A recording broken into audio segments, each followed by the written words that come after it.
কেশপুরের মহিষাদা গ্রামে প্রবেশ করেই ওই গ্রামেরই স্থানীয় বিশালাক্ষী মন্দিরে পুজো দিয়ে গ্রামের প্রচার শুরু করেন বিজেপি প্রার্থী হিরণময় চট্টোপাধ্যায়।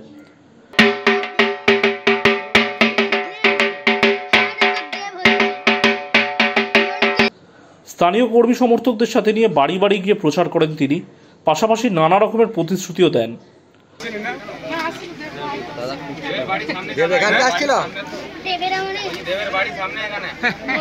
লজ্জা পাচ্ছে বলতে এই পাড়ায় আছে না না না এই পাড়ায় এত মাটির বাড়ি কেন গো? আকার বাড়ি আছে সব সেই দিকে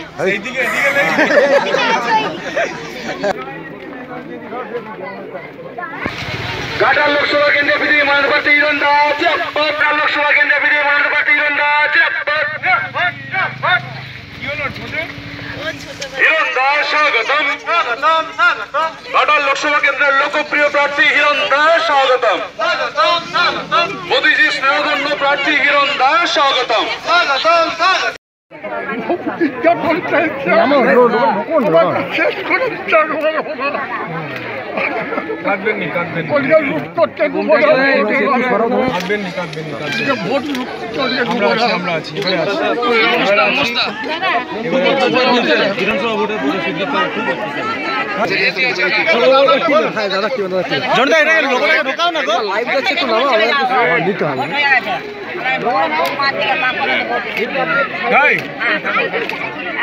আপনারা চিন্তা করবেন না, আমি আছি এবারে কেশপুরে থাকবো।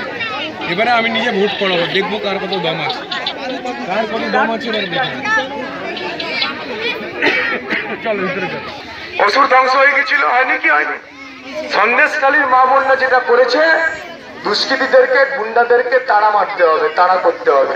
হাতে লাঠি ঝাঁটা কাটারি বটি যা আছে মা বোনরা নিয়ে তাড়া মারবেন, দেখবেন সব পাইলে যাবে, সব পাইলে পগার পার, সব পাইলে পগার পার হবে। আর আমাদের কেশপুরের উন্নয়ন হবে। টাকা চুরি করতে আমরা দেবনি। আর আমি এই কেশপুরে থাকবো, ভোটের দিনকেও থাকবো, দেখবো কত বড় গুন্ডা আছে কেশপুরে। এই সাংসদ 10 বছরে কেশপুরের ভোট লুট করেছে।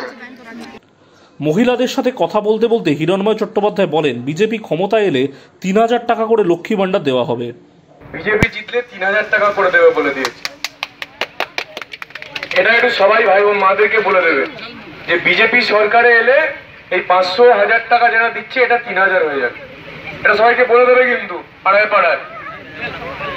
মা বোনেরা একটাই কথা বলে যে যদি আমরা ভোট দিই তাহলে সাংসদ 50,000 ভোটে কেশপুর থেকে হারবে। হারবে কি হারবে নি? এইখানে তো নিজের বুথেও হেরেছে। হ্যাঁ, এই যেখানে জন্ম এই বুথে তো হেরেছে সাংসদ, 2021-এও হেরেছে, কোনদিন জিততে পারেনি। কারণ এখানে ভোটটা লুট করতে পারে না, নিজের পাড়াতে ভোটটা লুট করতে পারে না, যেন বাইরে কেশপুরেতে ভোট লুট করে। সেই জন্য এবারে সাংসদ যে আছে, অভিনেতা সাংসদ, দেখবো তার কাছে কত গুন্ডা আছে যে সে এবারে ভোট লুট করতে আসে। খড়গপুরে কত মাফিয়াদেরকে ঠান্ডা করে দিয়েছি, কেশপুর তার কোথায় কি? ঘাটালে বিদায় সংসদ তথা অভিনেতা দেবের গ্রামে দাঁড়িয়ে হুমকি ঘাটালে বিজেপি প্রার্থী হিরণের। খড়গপুরকে ঠান্ডা করে দিয়েছি। খড়গপুরের আমি এমএলএ। খড়গপুরে 3 বছর ধরে কোনো ঝামেলা নেই। খড়গপুরের মাফিয়া রাজ বন্ধ করে দিয়েছি। খড়গপুরে কোনো মাফিয়া নেই এখন আর। মানে কেশপুরের যে সন্ত্রাস তৃণমূলের, আগে সিপিএম এর ছিল, এখন তৃণমূলের আছে। আমি এসে গেছি, দেখো পুরো ঠান্ডা করে দেবো। যদি না ঠান্ডা করি, যতদিন না ঠান্ডা করবো ততদিন আমি কেশপুর ছাড়বো না, কেশপুরেই আমি থাকবো।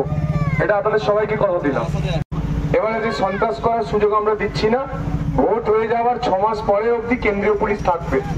ভোট হওয়ার পরেও 6 মাস পাড়ায় পাড়ায় কেন্দ্রীয় পুলিশ থাকবে। মানে গুন্ডা বদমাস যত আছে সবাই হাওয়া হয়ে যাবে পাড়া থেকে। এইটুকু তোমাদেরকে অভয় দিলাম। আর আমি কেশপুরে নিজে থাকবো, আমি ভোটের সময় থাকবো, ভোটের পরে তো কেশপুরে থাকবো। এবারে দেখে নেবো যে তৃণমূল কত বড় সন্ত্রাস করতে পারে, আমি দেখে নেবো, আমি আছি এবার। এই কেশপুর বিধানসভা এলাকায় মহিলাদের জন্য মহিলা কলেজ করে দেওয়ার প্রতিশ্রুতি দেয়।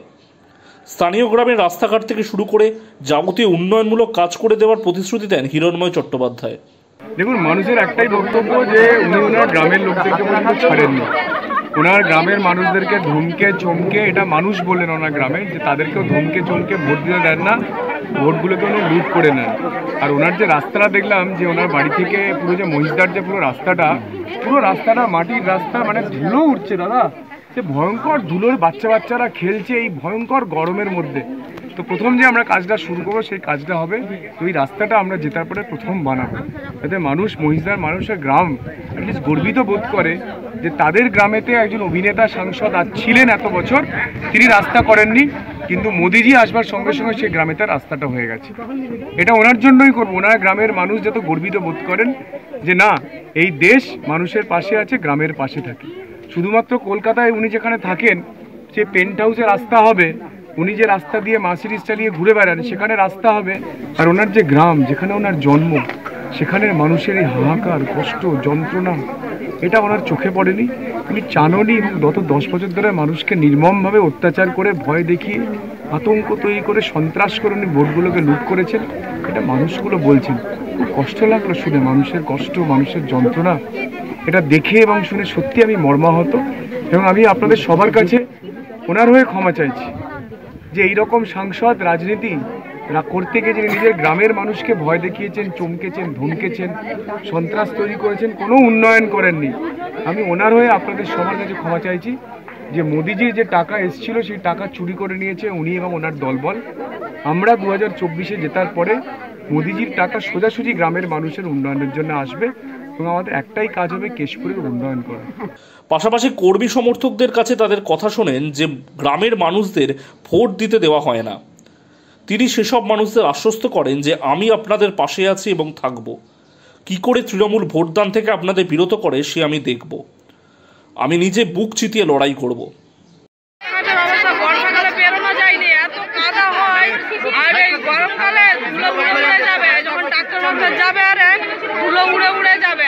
দেবদা তখন আসলো, তখন বলেছিলাম যে হচ্ছে রাস্তাঘাটটা, জলের ব্যবস্থাটা করে দেওয়া, কিছু দিতে হবে।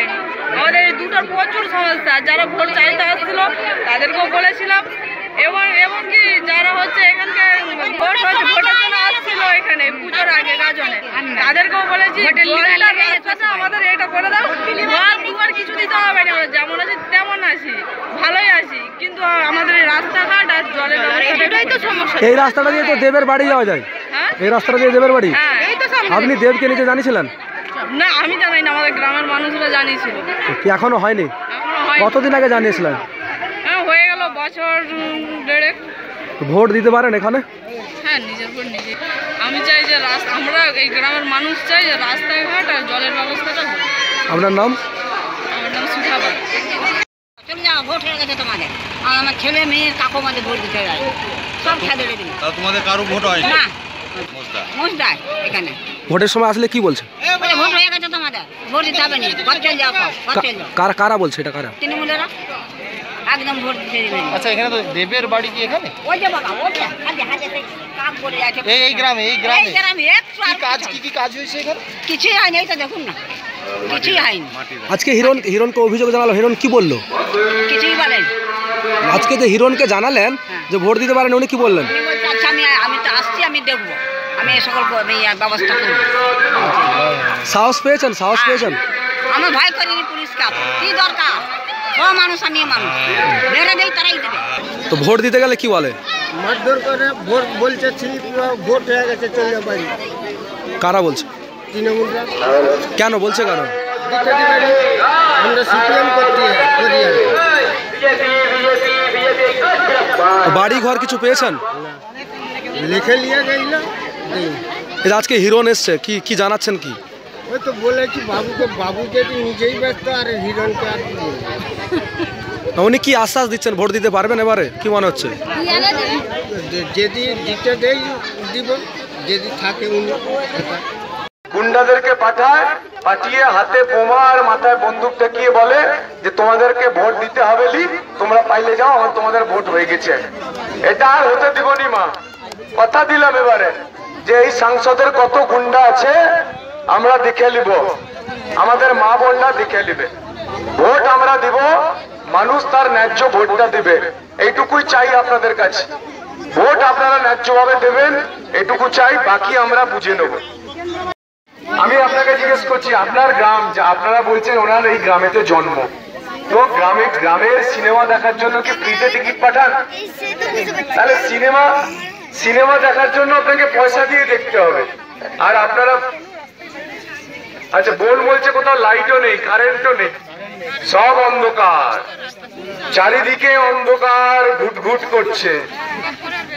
সন্ধ্যে 7টার পরে ঘর থেকে আর কেউ বেরোয় না। তো আপনাদেরকে একটাই ছোট কথা বলবো, ভোট আমাকে নয় মোদিজিকে দেবেন, ভোট আমাকে নয় বিজেপিকে দেবেন। বিজেপিকে দিন, মোদিজিকে দিন। লক্ষ্মীর ভান্ডার 3000 টাকা হবে। কেশপুরে আমরা একটা হাসপাতাল বানাবো, কেশপুরেতে আমরা কোল্ড স্টোরেজ বানাবো সবজি রাখার জন্য, আর কেশপুরে আমরা একটা ধানের মিল বানাবো, যাতে আপনারা যে এত চাষ করেন সেই চাষটা যেন এখান থেকে ধান হয়ে আপনারা এখান থেকে বেশি দামে বিক্রি করতে পারেন। যত কুন্ডা আছে তৃণমূলের সব হাওয়া হয়ে যাবে, নির্ভয়ে ভোটটা দেবেন। আর ভোট হয়ে যাওয়ার পরেও 6 মাস ধরে এখানে কেন্দ্রীয় পুলিশ থাকবে। ফলে আগেরবারে যেটা হয়েছিল, ভোট হয়ে যাওয়ার পরে সন্ত্রাস করেছিল তৃণমূল, এবারে যে সন্ত্রাস করার সুযোগ আমরা দিচ্ছি না। ভোট হয়ে যাওয়ার 6 মাস পরে অবধি কেন্দ্রীয় পুলিশ থাকবে। আবারও তিনি কেশপুরের ভূমিপুত্র তৃণমূলের ঘাটালের বিদায়ী সাংসদ অভিনেতা দীপক অধিকারী ওরফে দেবের বিরুদ্ধে এনামুল হকের থেকে টাকা নিয়ে বড় প্রডিউসার হওয়ার কথা তোলেন এবং এও বলেন যে সাংসদ 2014 পর আস্তে আস্তে ওপরের দিকে উঠে গেল আর গ্রামের মানুষ মাটিতে মিশে গেল। অভিনেতা ছিলেন, যে মুহূর্তে উনি এমপি হলেন তারপরে দেখলেন প্রডিউসার হয়ে গেলেন। আমি যেটা বারবার বলছি যে এনামুল হকের কাছ থেকে টাকা নিয়ে উনি সিনেমা করেছেন, আপনারা দেখে নিন, মিলিয়ে নিন। 2014 আগে উনি অভিনেতা, 2014 পরে হঠাৎ করে টাকা কোত্থেকে এলো আর উনি প্রডিউসার হয়ে গেলেন, একটা বা একটা ছবি প্রডিউস করছেন।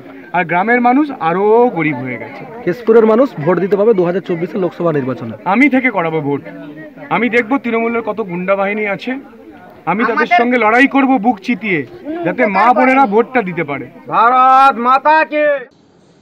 ক্যামেরায় কার্তিক চন্দ্র নস্করের সাথে রাজীব কুমার দাস, এটিএন বাংলা, কলকাতা।